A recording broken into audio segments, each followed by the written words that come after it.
Selamat datang di video kali ini. Perkenalkan, nama saya Trisnawanti Limbung dari Prodi Manajemen.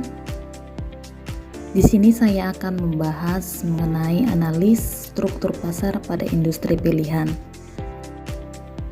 Struktur pasar sangat mempengaruhi perilaku harga, jumlah output, dan kesejahteraan konsumen.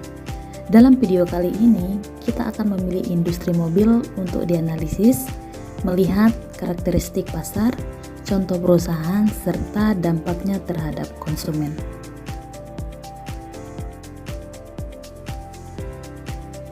Baik, struktur pasar adalah cara pasar atau industri diorganisasi berdasarkan jumlah dan jenis pesaing atau produsen yang ada, jenis produk yang dijual, serta tingkat kontrol terhadap harga. Nah, struktur pasar ini mempengaruhi cara koprodusen dan konsumen berinteraksi, serta cara harga dan jumlah barang ditentukan di pasar tersebut.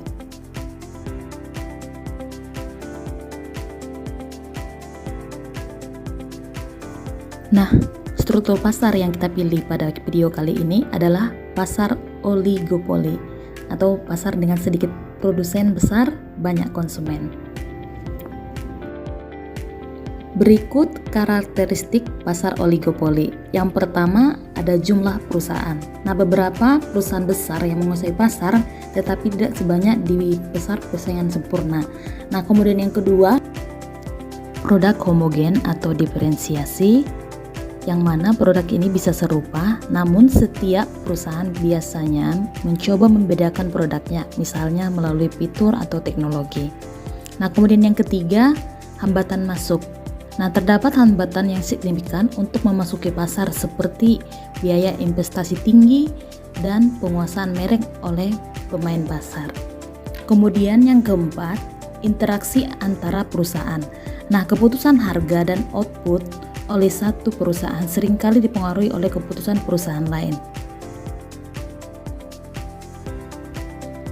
Contoh perusahaan dalam pasar oligopoli ini yang akan kita bahas pada kali ini adalah yang pertama, Toyota atau mobil Jepang. Nah, Toyota ini merupakan salah satu produsen mobil terbesar di dunia dengan berbagai model yang menyasar berbagai segmen pasar. Nah, mereka ini mengandalkan teknologi, kualitas, dan branding yang kuat. Nah, kemudian strategi harga dan outputnya, Toyota ini sering mengeluarkan diskon dan penawaran khusus untuk menarik konsumen. Namun, harga tetap terjaga agar tidak mengganggu posisi pasar mereka.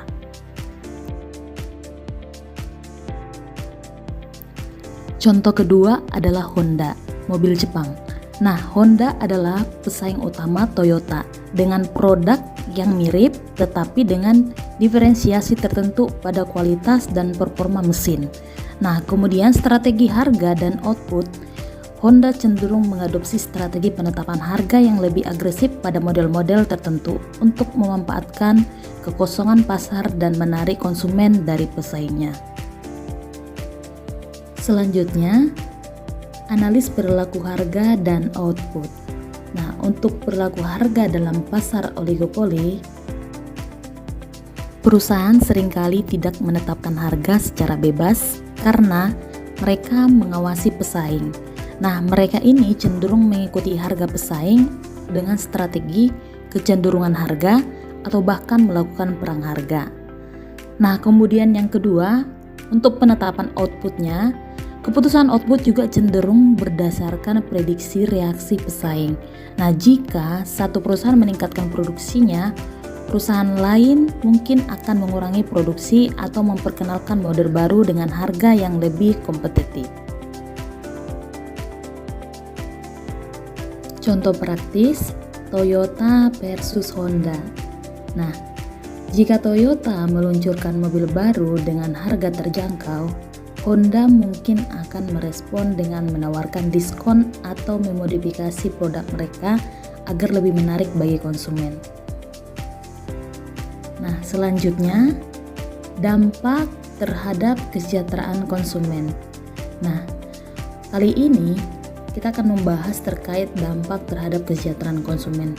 Kesejahteraan konsumen dalam pasar oligopoli ini, yang pertama, keuntungan konsumen. Nah, ini dilihat dari produk berkualitas. Nah, konsumen mendapat produk berkualitas dengan pilihan yang beragam. Nah, kemudian yang kedua itu inovasi teknologi. Nah, perusahaan oligopoli berinovasi untuk menarik konsumen, misalnya dengan menawarkan fitur-fitur canggih pada mobil. Nah, untuk kerugian konsumen, nah yang pertama harga yang lebih tinggi. Karena sedikitnya perusahaan yang bersaing, harga produk bisa lebih tinggi dibandingkan pasar persaingan sempurna. Nah, kemudian yang kedua, kurangnya persaingan sehat. Tanpa banyaknya pemain, inovasi dan variasi produk mungkin tidak sebanyak yang bisa terjadi dalam pasar persaingan sempurna. Dampak subsidi dan harga di pasar oligopoli. Yang pertama, perang harga. Ketika salah satu perusahaan menurunkan harga, yang lain mungkin akan merespon dengan langkah serupa yang bisa menguntungkan konsumen dalam jangka pendek. Nah, yang kemudian yang kedua, kesejahteraan sosial. Pemerintah seringkali harus mengatur pasar untuk mencegah perusahaan-perusahaan besar dari penyalahgunaan kekuatan pasar, seperti monopoli atau kartel yang dapat merugikan konsumen. Oleh karena itu, dapat disimpulkan bahwa dalam struktur pasar oligopoli, kita melihat bahwa harga dan output sangat dipengaruhi oleh interaksi antar perusahaan besar. Meskipun konsumen mendapat manfaat dari produk berkualitas dan inovasi, mereka juga bisa dirugikan oleh harga yang lebih tinggi akibat kurangnya persaingan. Terima kasih telah menyaksikan video ini. Semoga dapat memberikan pemahaman yang lebih baik tentang bagaimana struktur pasar mempengaruhi keputusan bisnis dan kesejahteraan konsumen. Saya tutup. Assalamualaikum warahmatullahi wabarakatuh. Shalom. Terima kasih buat semuanya.